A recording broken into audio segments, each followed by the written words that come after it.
अस्सलामुअलैकुम वरहमतुल्लाहि वबरकातुहू। मैं हूं डॉक्टर हामिद शाफ़ी और आप देख रहे हैं Shafia social media. Shafia social media के प्लेटफॉर्म पे आज जो सवाल है वो ये है, क्या जादू और रजत का इलाज एक ही है, यानी एक ही तरह दोनों मसाइल का इलाज किया जाता है। ये है जी आज का सवाल कि जादू और रजत क्या दोनों का इलाज एक तरह का है। इसका मुख्तसर तरीन जवाब यह है कि दोनों का इलाज एक तरह नहीं किया जा सकता। जादू एक अलग मसला है, उसका इलाज भी अलग तरीके से होता है। रजत एक अलग मसला है, उसका इलाज भी अलग तरीके से होता है। ये अलग बात है कि दोनों ही नेगेटिव एनर्जी है, यानी जादू भी नेगेटिव एनर्जी है, रजत भी नेगेटिव एनर्जी है। जो अलामात जादू की होती हैं वही अलामात रजत की होती हैं, यानी बुनियादी अलामात सेम होती हैं, मुश्तरका होती हैं, मगर तरीका इलाज जो है वो दोनों का मुख्तलफ होता है।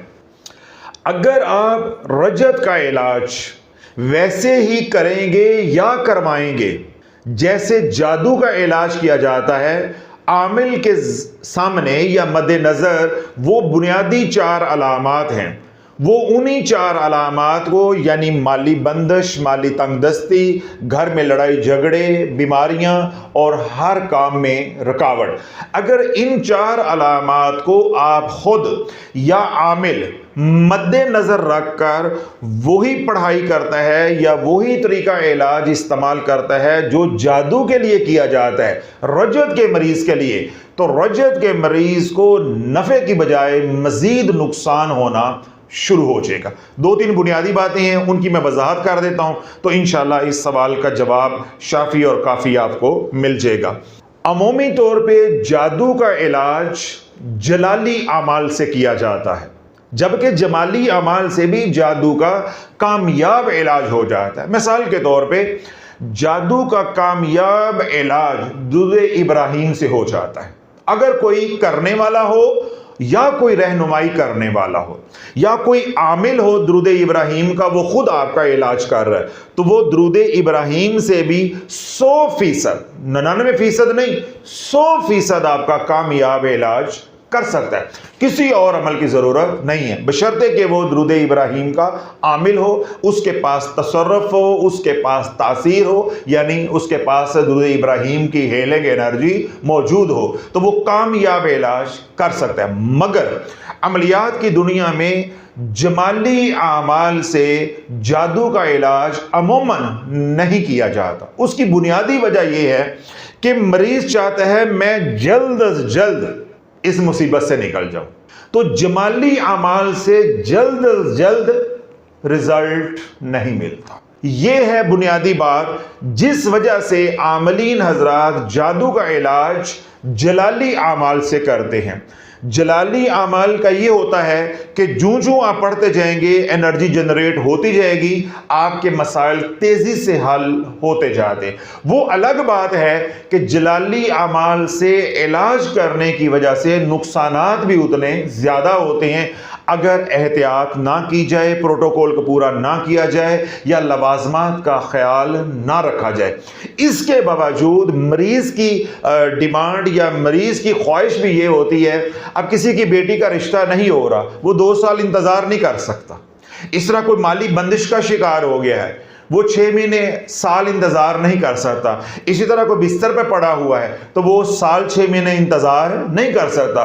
वो तो ये कहेगा कि रात को अमल करूं और अगले दिन मेरा काम होना चाहिए, जो बीमार है उसको शिफा हो जाए, जिसके रिश्तों की बंदिश है उनका रिश्ता हो जाए, जो माली तंगदस्ती का शिकार है उसको खुशहाली मिल जाए। यानी जो जिसका मसला है वो चाहता है कि मेरा मसला फौरन हल हो। तो जब आप जमाली अमाल खुद करेंगे बंदिश के इलाज के लिए, ये जादू के इलाज के लिए, या कोई आमिल करेगा, तो मैंने क्या बात समझाई है बुनियादी कि आपको वो रिजल्ट नहीं मिलेगा जो आप चाह रहे हैं। या उतनी जल्दी रिजल्ट नहीं मिलेगा जो आप चाह रहे हैं। जबकि मैंने ये बात आपको वाज़ेह कर दी है कि जमाली आमाल के साथ भी 100% कामयाब जादू का इलाज किया जाता है, मुमकिन है, लेकिन लोगों की डिमांड की वजह से ऐसा मुमकिन नहीं होता। इसलिए आमिल हजरात जो है अमूमी तौर पे जलाली आमाल का सहारा लेते हैं, जिस तरह चहल काफ के जरिए इलाज करना, ठीक है, चारों कुल के जरिए इलाज करना, आयतल कुर्सी के जरिए जो है वो इलाज करना, सूरह जिन के जरिए इलाज करना, दुआए हिज़्बुल बहर के जरिए इलाज करना, दुआए सैफ़ी के ज़रिए इलाज करना, या अस्माउल हुस्ना हैं तो उनमें से या कहारू के ज़रिए इलाज करना, या जब्बारू के ज़रिए इलाज करना, या जब्बारू या कहारू के ज़रिए इलाज करना, इसी तरह या मुंतकिमू या मुमीतू के ज़रिए इलाज करना, वगैरह वगैरह। यानी अगर अस्माउल हुस्ना के ज़रिए भी इलाज किया जाएगा तो उनमें से जलाली इस्म मुंतखब किए जाते हैं, ठीक है। और अगर कुरानी आयात से इलाज किया जाएगा तो जलाली आयात मुंतखब की जाएगी।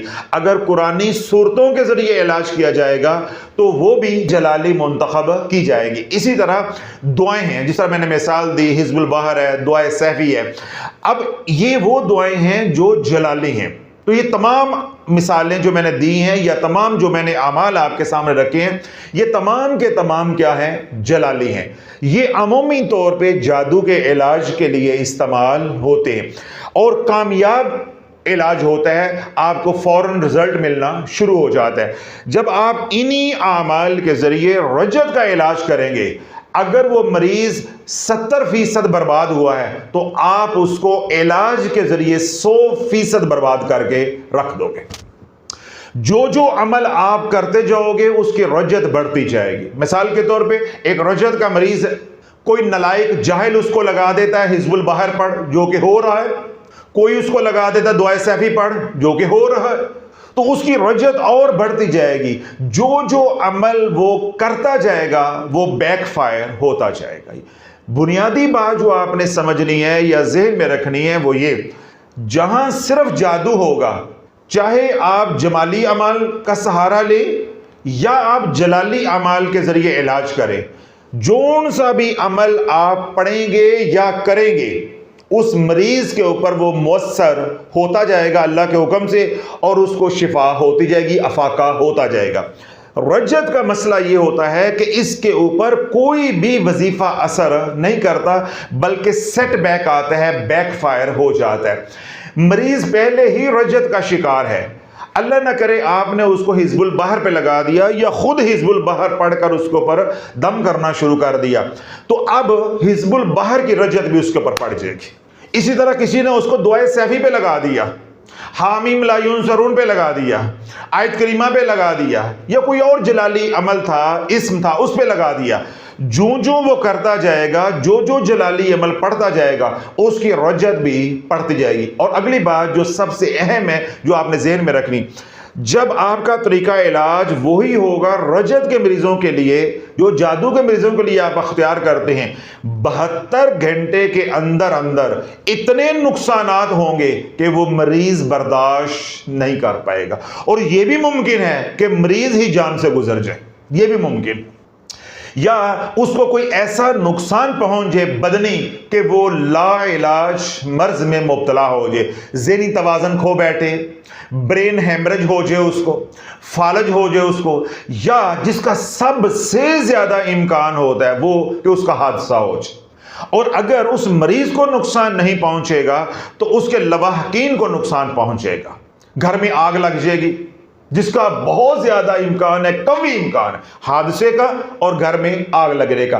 कारोबार की जगह है, शॉर्ट सर्किट हो जाएगा, बहाना बन जाएगा, आग लग जाएगी, मोटर जलेगी, आग लग जाएगी, एसी का स्पार्क होगा, स्विच, आग लग जाएगी, चूल्हे पे दूध रखा, वहां कोई बहाना बनेगा, आग लग जाएगी। यानी कोई भी बहाना बनेगा, घर है, फैक्ट्री है, जहां पे भी कोई रजत का मरीज है, जहां पे आप ये इलाज मुआलजा कर रहे हैं तो वहां आग लग जाएगी। इससे सफर कर रहे हैं तो हादसा हो जाएगा, माली मामलात हैं तो फौरन नुकसान हो जाएगा। तो मरीज नुकसान के लिए इलाज करवा रहा है या नफे के लिए इलाज इलाज करवा रहा है। तो जब आप वो अमाल अख्तियार करेंगे जो जादू के इलाज के लिए आप इस्तेमाल करते हैं, तो रजत के मरीज को नफ़े की बजाय नुकसान होगा। अब आपके जहन में फिर ये बात आएगी कि जो रजत का मरीज है फिर उसके लिए कौन से अमाल करना ज़रूरी होते हैं।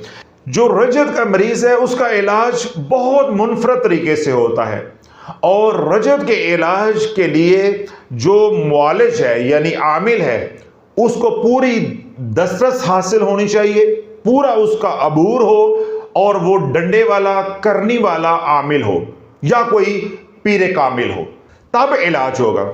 और दूसरी जो शर्त है जो इससे भी ज्यादा इंपॉर्टेंट है या अहम है वो ये है कि जिस मरीज को रजत हुई है वो सच बोलने वाला हो, वो सच बोलने वाला हो। अब मरीज सच नहीं बोलेगा, जो इधर रूहानी इलाज कर रहा है वो आमिल तो है, तवज्जो रखिएगा, वो क्या है, आमिल तो है मगर कामिल नहीं है, इलाज कामयाब नहीं होना। मरीज सच बोल रहा है मगर ये जो इलाज करने वाला है ये महज आमिल है मगर कामिल नहीं है। ये जो रजत है ये सारी की सारी इस आमिल में मुंतकल हो जाएगी। वो तमाम मसाइल जो मरीज के थे वो मुआलिज के बन जाएंगे। पहले वो चारपाई पे पड़ा था, अब ये चारपाई पे पड़ जाएगा। रजत ऐसी नहुसत है, ऐसी नहुसत है, ऐसा मोज़ी मर्ज है रूह का, ये रूह का कैंसर है। अगर किसी अनाड़ी ने रजत के मरीज को हाथ डाल दिया महज रोकड़े के लिए, पैसे के लिए, वो तमाम मसाइल जो उनके घर में थे या उस रजत के मरीज के साथ है वो सारे के सारे इधर मुंतकल हो जाएंगे। तो जब इलाज करने वाला आमिल तो है, कामिल नहीं है, तो इलाज कामयाब होने वाला नहीं है। दूसरी बात क्या है कि इलाज करने वाला मिसाल के तौर पे आमिल भी है और कामिल भी है, तजुर्बा भी रखता है, मगर मरीज सच नहीं बोल रहा, इलाज होने वाला नहीं है, इलाज होने वाला नहीं है। मैं 2-3 मिसालें देता हूं, दलाइल देता हूं, तो इंशाअल्लाह बात ठक आपके अंदर उतर जाएगी। एक मरीज है, मिसाल के तौर पे जैद है, इसने औरादो वज़ाइफ किए हैं। रजत के अंदर वज़ाइफ की हिस्ट्री, तावीज़ात की हिस्ट्री, आमलीन के इलाज की हिस्ट्री का होना ज़रूरी है क्योंकि अमाल बैकफायर हुए हैं। अब जैद ने अमाल किए हैं किसी को फड़काने के लिए, तो जो है किसी को टुंगने के लिए अमाल किए हैं। ये कामिल भी है और आमिल भी है, लाला रत्ती बराबर भी नफा होने वाला नहीं। इसलिए मैंने बुनियादी बात आपको समझाने की कोशिश की है कि जो इलाज करने वाला है, रूहानी मुआलिज है, उसका आमिल होना भी, उसका कामिल होना भी जरूरी है, और इसी तरह मरीज का सच्चा और सुच्चा होना भी जरूरी है। वो अपने मुआलिज को बताए कि मैंने कौन कौन सा अमल किया है और किन किन मकासद के लिए किया है। अब मुआलिज आमिल भी है, कामिल भी है, मगर मरीज जो है वो ब्लफ कर रहा है, मरीज झूठ बोल रहा है, वो छुपा रहा है कि मैंने आमाल गलत मकासद के लिए नहीं किए, अपने आप को नेक बनाकर, पारसा जो है वो बनाकर जाहिर कर रहा है, तो इलाज कामयाब नहीं होना। क्यों? अगर आपने आमाल किसी को बर्बाद करने के लिए किए हैं और उनका सेटबैक आया है, बैकफायर हुए हैं, उसका इलाज कुछ और है। आपने अमाल किए हैं दुनियावी मकासद के लिए, भले के लिए, किसी की बुराई के लिए या किसी के नुकसान के लिए नहीं किए, मगर वो अमाल बैकफायर हो गए हैं और आप रजत का शिकार हो गए हैं, इसका इलाज कुछ और है। तो जब मुआलिज को मालूम ही नहीं होगा कि मरीज के ऊपर जो रजत आई है वो किन किन आमाल के करने की वजह से आई है और उन आमाल के करने के पीछे इस मरीज का इरादा क्या था, नीयत क्या थी। तो अगर आप रजत का शिकार हो गए हैं या आपका कोई प्यारा रजत का शिकार हो गया है, तो जिसके पास इलाज के लिए जाओ, फिर दाई की तरह कोई उससे पर्दा नहीं रखना। दाई और वकील से कोई पर्दा नहीं होता। जिस तरह दाई और वकील से कोई पर्दा नहीं होता, इसी तरह मुआलिज हो, चाहे वो बदनी चाहे वो रूहानी, कोई पर्दा नहीं होता। जितना आप सच बोलेंगे, जितना आप खुलकर बताएंगे, भाई ये गलत काम हो गया, बात खत्म हो गई, अब इसकी मैं इस्लाह चाहता हूं, इसका मैं इलाज चाहता हूं। अगर आपने आमाल किए हैं किसी को टूंगने के लिए, किसी को मारने के लिए, किसी को सजा देने के लिए, वो बैकफायर हो गए हैं, उसका इलाज कुछ और है। उसका इलाज बहुत आसान है, आपको पी काटने की भी जरूरत नहीं है। वो इलाज अंदर ही अंदर आपने कर लेना है, किसी को पता भी नहीं चलना, सिर्फ आपको कोई गाइड करने वाला हो। और अगर आपने आमाल किए हैं बेटियों के रिश्तों के लिए, बेटे की नौकरी के लिए, घर बनाने के लिए, या आप अजर सवाब के लिए ढेरों वज़ाइफ पढ़ते रहे हैं और बाद में आप रजत का शिकार हो गए हैं, वेस्टेड एनर्जी ने आपके चारों पोल्स ब्लॉक कर दिए हैं, इसका इलाज किसी और तरीके के साथ होना है। कहने को यह भी रजत है, जो आमाल आपने किसी को नुकसान देने के लिए किए उससे जो रजत हुई वो भी रजत है, ये भी रजत है। लेकिन जब तक तमीज नहीं होगी, तफरीक नहीं होगी मुस्बत और मनफी इरादों के दरमियान, तो आपका इलाज कभी भी कामयाब नहीं होगा, कभी भी कामयाब नहीं होगा। तो रजत का जो इलाज है, अगर खुदा न खास्ता आपने तवीज़ धागा किया है या किसी आमिल से मदद ली है, उससे तवीज़ धागा करवाया है, जलाया है, दबाया है, लटकाया है, पिलाया है, आपके घर के फेरे लगाए हैं, आगे शाह ने, पीछे शाह ने, करंट शाह ने, बैटरी शाह ने, सोलर शाह ने, तो लाला आप आमिल को, उस्ताद को, मौलिज को जाकर बताओ कि मैं ये सब कुछ करके आया हूं, अब इसका कोई हल है तो मुझे बता दो। अगर उसके पास कोई हल होगा तो वो आपको बता देगा।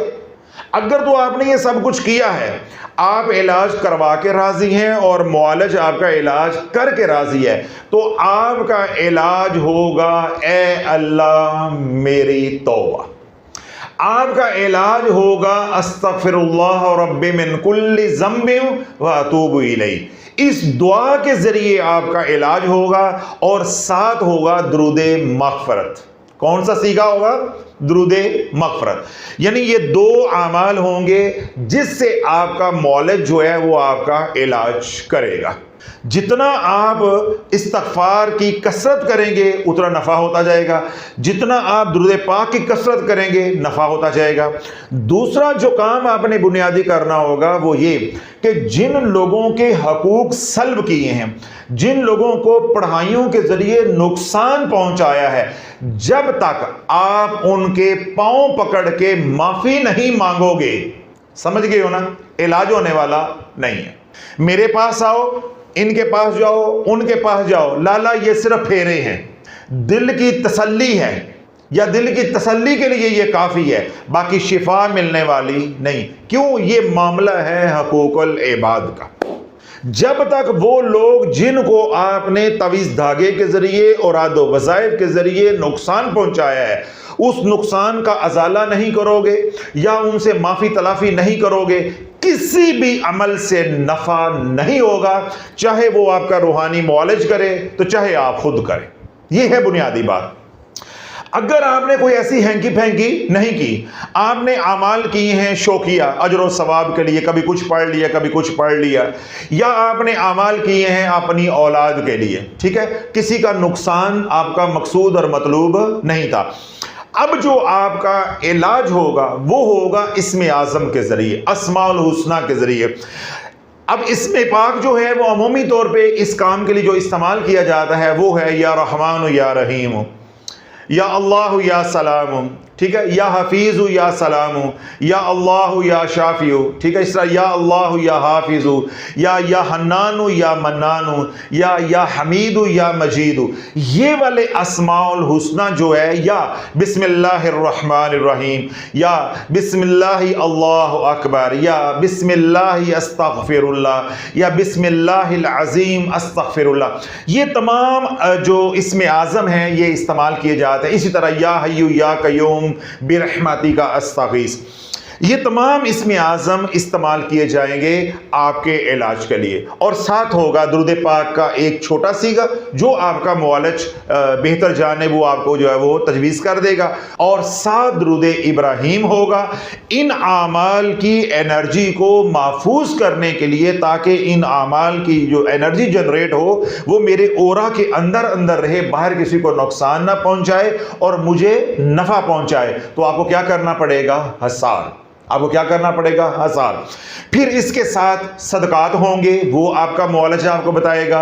इसी तरह बखुरात होंगे, यानी अरोमा थेरेपी होगी, वो आपका मुआलज बताएगा कि कौन से अमल के साथ कौन सी खुशबू आप इस्तेमाल करेंगे तो उसकी तासीर जो है वो ज़्यादा आएगी, या आपके ओरा के अंदर जो नेगेटिव एनर्जी आ गई है वो ज़्यादा से ज़्यादा किस तरह निकलेगी, या कौन सी खुशबू आप इस्तेमाल करेंगे तो वो एनर्जी आप अपने ओरा से निकालने में कामयाब हो जाएगी। इन तमाम बातों का फैसला आपने नहीं करना। जादू या रजत का इलाज अब आपसे नहीं होगा।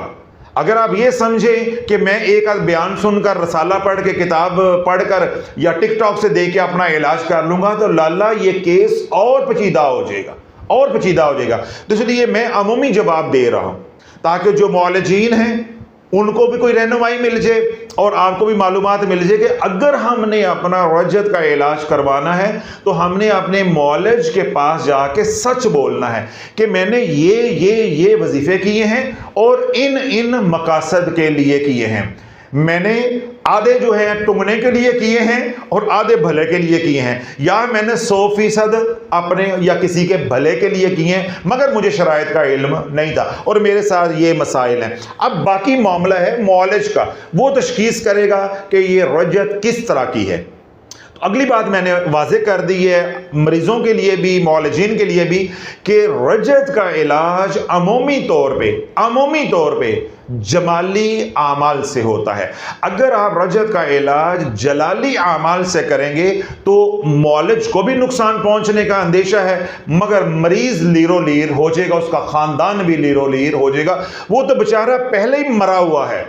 तो जब आप जलाली अमाल से इलाज करने की कोशिश करेंगे कि रातों रात जो है वो रिजल्ट मिल जाए, पहली बात बुनियादी मरीज ने भी और मुआलज ने भी जो जहन में रखनी है कि जो रजत का इलाज है वो रातों रात नहीं होता। तो जब एक काम रातों रात हो ही नहीं सकता तो आपको क्या जरूरत पड़ी हुई है कि आप जलाली अमाल का सहारा लें, या मरीज को क्या जरूरत पड़ी हुई है कि मेरा इलाज जो है वो जलाली अमाल के जरिए किया जाए। ठीक है, तो हमेशा आमलीन को भी चाहिए और मरीज को भी चाहिए कि अगर आप रजत का शिकार हो गए हैं तो अपना इलाज जमाली अमाल के जरिए करें, और अगर आपने औराद व वज़ाइफ मनफी मकासद के लिए किए हैं तो उसका मैंने तरीका बता दिया है कि उसमें जो बुनियादी या कलीदी किरदार होगा वो होगा, ए अल्लाह मेरी तौबा, माफी तलाफी, हकूकल इबाद की माफी तलाफी। उसके बाद आपका इलाज शुरू होगा। अगर आप हकूकल इबाद की माफी तलाफी नहीं करते, बस जमाली अमाल करना शुरू कर देते हैं या जो आमिल बताता है वो इलाज शुरू कर देते हैं, तो लाला क़यामत तक ये रजत खत्म नहीं होनी, क़यामत तक ये रजत खत्म नहीं होनी। ये तेरी 7 नस्लों को बर्बाद करके रख देगी।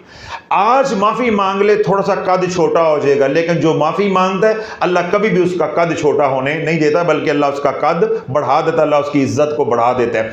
अगर आज माफी नहीं मांगेगा, 7 नस्लें तेरी अपनी बर्बाद होंगी। तूने किसी का घर बर्बाद किया है, किसी की बेटी का घर बर्बाद किया है, किसी की बेटी का रिश्ता बांधा है, किसी के कारोबार पे आपने औरादो वज़ाइफ पढ़ पढ़ के फूंके मारी हैं।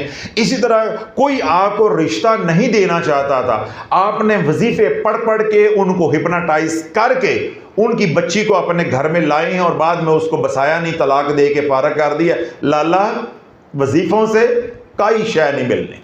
अब तेरे लिए छितर हैं, तेरी तशरीफ बिल्कुल सीधी कर देगी, ये रजत तेरी तशरीफ बिल्कुल सीधी कर देगी, तेरी नहीं तेरी 7 नस्लों की सीधी कर देगी। तो बाकी रही सही कसर मैदान माशर में निकल जानी है। क्यों? जिनको नुकसान पहुंचाया है उन्होंने तेरा गिरेबान पकड़ लेना है, तो नाल पोली पोली ढोल की शाफी ने भी बजाई जानी है। जी मैं भी इन्हू समझाता रहा है, ये बंदे का पुत्र नहीं बनया, क्योंकि हमने तो रायत नहीं करनी वहां पे। दिन रात हमने लगाया है, दिन रात 3.5 साल, दिन रात नेगेटिव एनर्जी क्या है, इसकी तबाहकारियां क्या हैं, और आदो वज़ाइफ जब प्रोटोकॉल के बगैर करोगे, लवाजमात के बगैर करोगे, ये दवाई है। बिन जरूरत के बिला वजह खाओगे तो टंगे नहीं, टंगे जाओगे। 3.5 साल एक ही मजमून समझाया। अल्हम्दुलिल्लाह जिनके नसीबों में हदायत थी अल्लाह ने उनको हदायत भी अता फरमाई है, और जिनके नसीबों में अभी जलालत है तो वो जलालत बर्दाश्त कर रहे हैं, झील रहे हैं। तो आज भी वाज़ेह किया है कि जब तक अगर आपने खुदा ना खासा कुछ आमाल अपनी ज़िंदगी में लोगों को सज़ा देने के लिए किए हैं और बिला वजह सज़ा देने के लिए किए हैं, सिर्फ इंतकाम की आग में जल कर जो है वो आपने ये सब कुछ किया है, जब तक उनसे माफ़ी तलाफ़ी नहीं करोगे, मामला दुरुस्त मखलूक से नहीं करोगे, आपका इलाज कामयाब नहीं होना। चाहे आपका रूहानी मुआलिज जमाली आमाल से इलाज करे, चाहे जलाली आमाल से इलाज करे, वो तमाम आमाल की मज़ीद रजत आपके ऊपर आती जाएगी, क्योंकि आपकी बंदिश ही नहीं खुलेगी। गिरा तो लगी है नुकसान पहुंचाने की वजह से, तो आपका सफ़र ही शुरू नहीं होना। जो जो पढ़ते जाओगे या आपका मुआलिज पढ़ पढ़ के आप पे फूंकता जाएगा, या जोन जोन सा तावीज़ आप जलाते जाओगे, उसकी रजत आपके ऊपर मज़ीद आती जाएगी, मज़ीद आती जाएगी, और आपका केस बिगड़ता जाएगा। तो ये है रजत का इलाज कैसे करना है और जादू का इलाज कैसे करना है। जो मैंने आपकी खिदमत में अर्ज़ किया है उसको मैं समअप कर देता हूँ, समराइज़ कर देता हूँ कि जादू और रजत का इलाज एक ही तरीके से हरगिज़ नहीं होता। सवाल था ये कि क्या जादू और रजत का इलाज एक ही है, यानी एक ही तरह होता है? हरगिज़ ऐसी बात नहीं है। रजत एक अलग मसला है, जादू एक अलग मसला है। फिर दूसरी बात जो मैंने तफसील के साथ समझाई है वो ये है कि जादू का इलाज जमाली अमाल से भी होता है मगर किया नहीं जाता। अमूमी तौर पे मौलजीन भी और मरीज़ भी यही चाहते हैं कि जल्दी रिजल्ट मिले, तो उसके लिए क्या किया जाता है? जलाली अमाल का सहारा लिया जाता है। जबकि रजत के बारे में मैंने बताया है कि रजत के मरीज़ आगे दो तरह के हो जाते हैं, दो तरह के हो जाते। एक वो होते हैं जिन्होंने औरादो वज़ाए तवीज़ धागा पढ़ाइयाँ की या करवाई होती हैं किसी को नुकसान देने के लिए। उनके इलाज का तरीका क्या है? ऐ अल्लाह मेरी तौबा, और उसमें जो कलीदी किरदार अदा करता है जो अमल, वो है दुआ अस्तगफिरुल्लाह रब्बी मिन कुल्लि ज़म्बिन व अतूबु इलैह। ये वाली दुआ सबसे ज़्यादा नफ़ा देती है। और दूसरी कैटेगरी वो होती है जिन्होंने औरादो वज़ाइफ तो किए होते हैं, तवीज़ धागा तो किया होता है, इसी तरह आमलीन से पढ़ाइयाँ तो करवाई होती हैं, मगर वो अपनी ज़ात के लिए करवाई होती हैं या अपने भले या अपनी औलाद या किसी के भले के लिए किया होता है, अल्लाह ना करे किसी को नुकसान देने के लिए नहीं किया होता।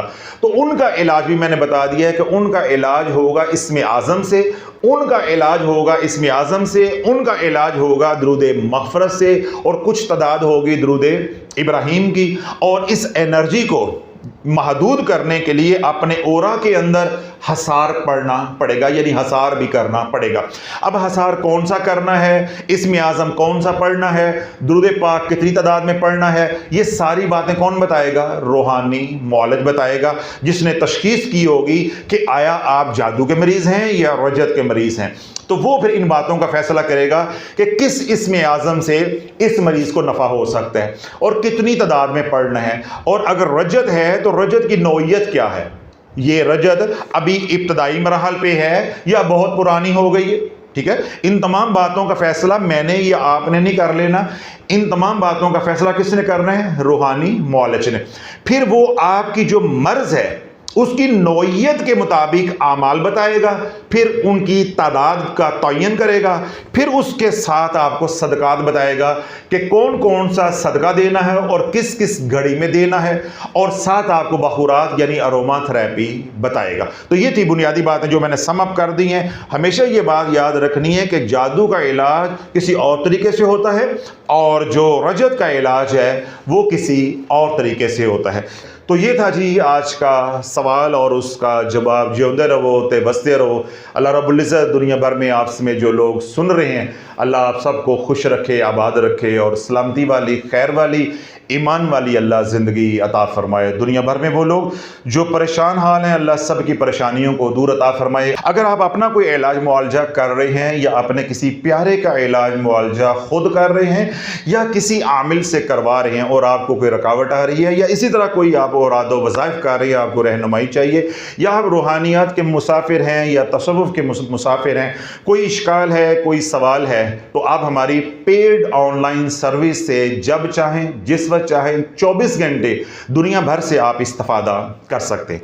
5 मिनट का एक वॉइस नोट आप सेंड करेंगे, 5 मिनट से 1 सेकंड भी ऊपर होगा तो आपको रिप्लाई नहीं मिलेगा। अगर आप किसी वजह से वॉइस नोट नहीं सेंड करना चाहते तो आप हमें टेक्स्ट मैसेज भी कर सकते हैं। अगर आप टेक्स्ट मैसेज करेंगे तो वो सिर्फ 10 लाइनों का होगा, 10 लाइनों से ऊपर अलाउ नहीं। 11वीं लाइन भी लिखी होगी तो आप रजिस्टर्ड नहीं होंगे। अगर आपने वॉइस नोट सेंड कर दिया तो फिर आप टेक्स्ट नहीं कर सकते। अगर आपने पैगाम लिखकर सेंड कर दिया यानी टेक्स्ट मैसेज कर दिया तो अब आप वॉइस नहीं करते। दोनों में कोई एक काम आपने करना है। उसके बाद आपने एडमिन से रिक्वेस्ट करनी है कि मेरे पैगाम को यानी वॉइस नोट है या टेक्स्ट मैसेज है उसको रजिस्टर कर लिया जाए। तो इंशाअल्लाह अज़ीज़ ये फ़कीर आपको 72 घंटे के अंदर अंदर रिप्लाई कर देगा।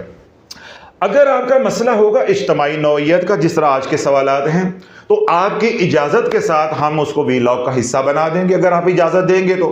और अगर आपका मसला या आपका सवाल जो है इनफरादी नौइयत का होगा तो आपके इंडिविजुअली प्राइवेटली वॉइस नोट के ज़रिए रिप्लाई कर दिया जाएगा। दुनिया भर में जो लोग सुन रहे हैं, परेशान हाल हैं, दुखी हैं, तकलीफ़ में हैं, अल्लाह उनकी परेशानियों को दूर अता फरमाए, अल्लाह उनके दुखों को दूर अता फरमाए। जो सुखी अल्लाह उनके सुखों में मज़ीद बरकतें अता फरमाए। वो तमाम हज़रात जिनको अल्लाह रब्बुल इज़्ज़त ने नेमतों से सरफराज किया है, अल्लाह फैज़ व बरक़ात भी नाज़िल फरमाए ताकि उनकी नस्लों को भी हंडाना नसीब हो। आप समेत वो तमाम हज़रात जिन्होंने दुआओं के लिए कहा है, अल्लाह हमारी इल्तजाओं को, हमारे टूटे फूटे अल्फाज को, हमारी गुजारिशात को उनके हक़ में कबूल व मंजूर फरमाए और उनकी मकबूल और मबरूर दुआओं को हमारे हक़ में कबूल व मंजूर फरमाए।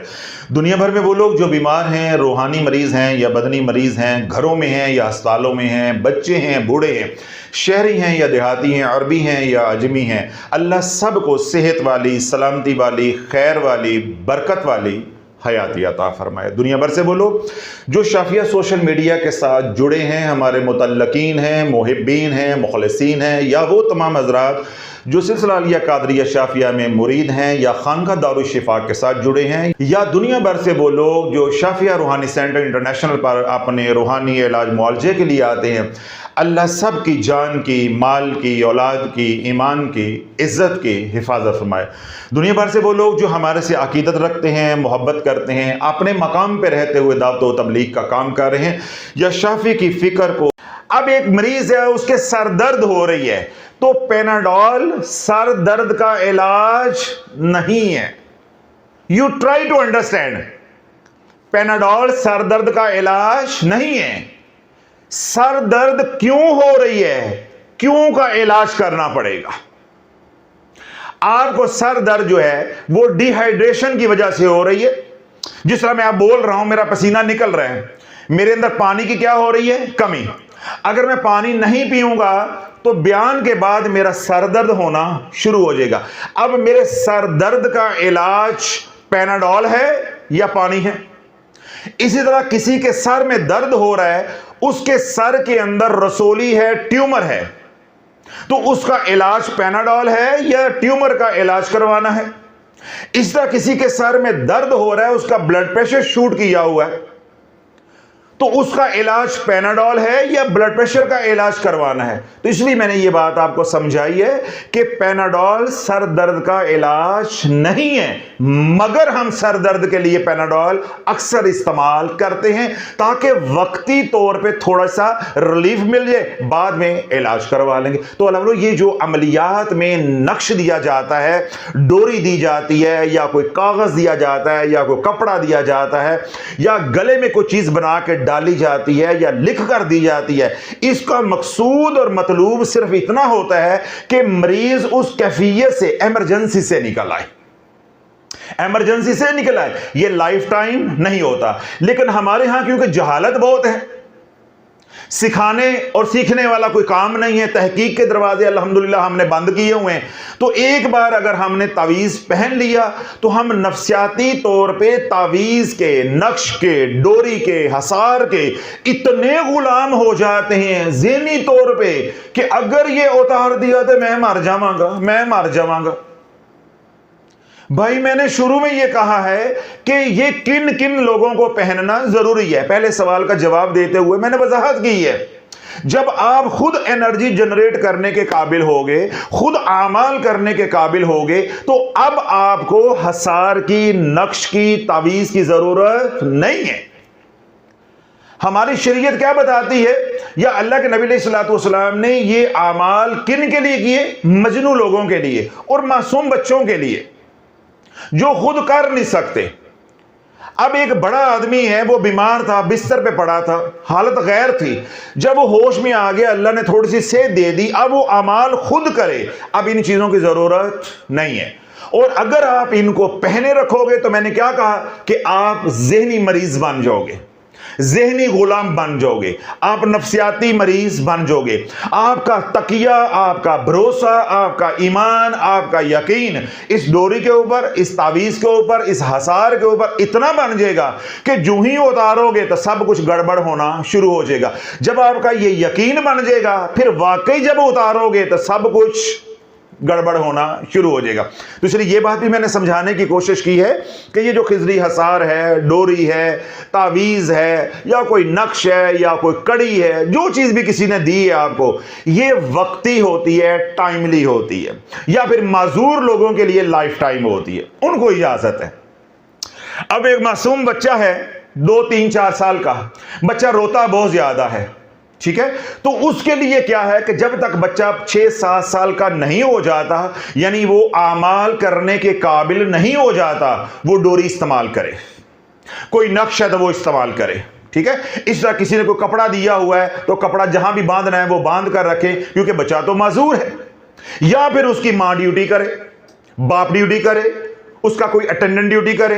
अगर वो ड्यूटी नहीं करते, ये फर्ज नहीं निभाते, तो फिर बच्चे को या माजूर किसी भी मरीज को उस वक्त तक ये तमाम चीजें इस्तेमाल करना पड़ेगी जब तक वो आमाल की तरफ नहीं आ जाता।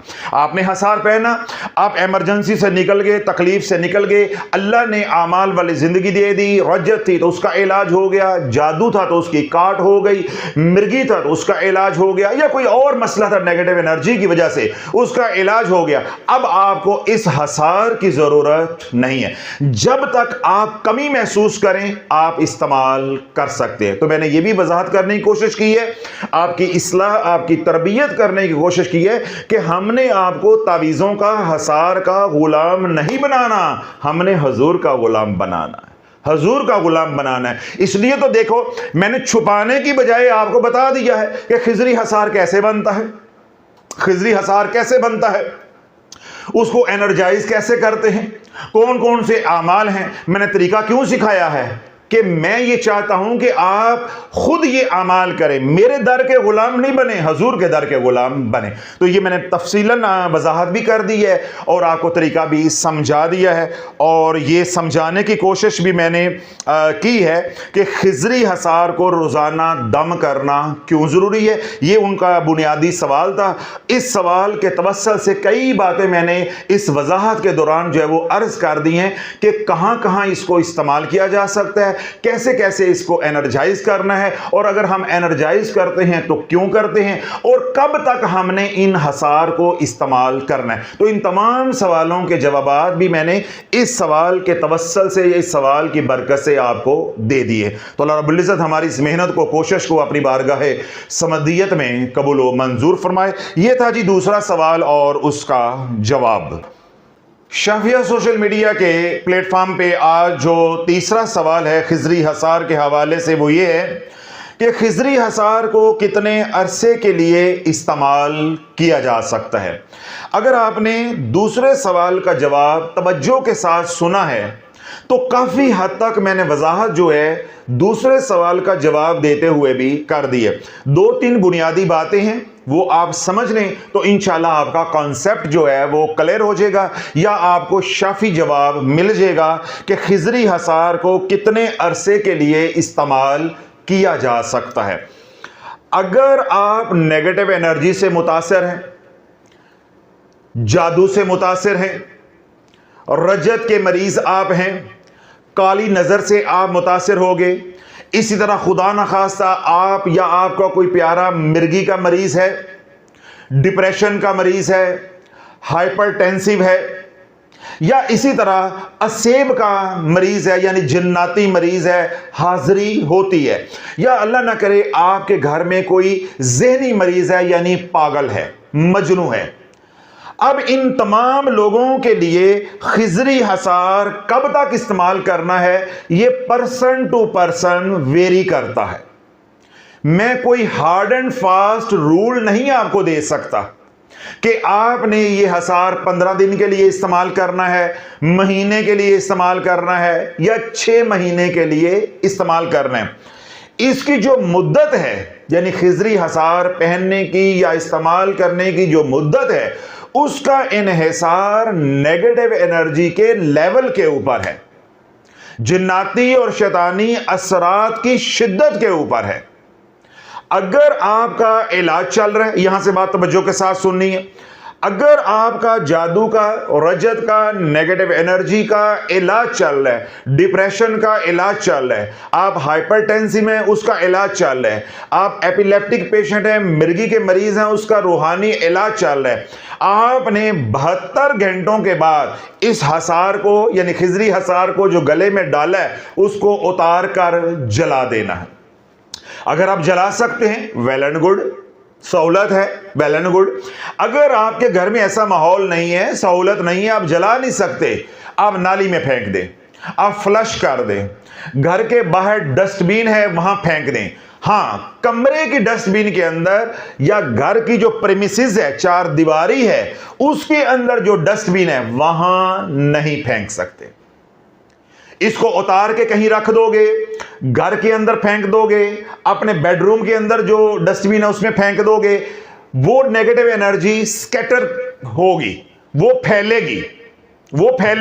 या अल्लाह ना करे आपने ड्रेसिंग पे रख दिया, कहीं पे लटका दिया कि अभी फेंक दें, बच्चों ने हाथ लगा लिया, वो तमाम नेगेटिव एनर्जी, वो नहूसत उस बच्चे में मुंतकल हो जाएगी, वो तमाम बीमारियां जो आपके साथ हैं वो बच्चे में मुंतकल हो जाएगी। तो ये आपने बहुत ज्यादा एहतियात करनी है कि अगर आपका रूहानी इलाज चल रहा है, यानी कोई भी मर्ज है उसका रूहानी इलाज चल रहा है और अभी आपके 1 2 3 4 साइकिल हुए हैं 21 दिन के, यानी अभी आपका इलाज खत्म नहीं हुआ, इब्तदाई स्टेज है, तो पहले 3 4 5 साइकिल्स के दौरान आपने खिजरी हसार को हर 72 घंटे के बाद डिस्पोज ऑफ कर देना है।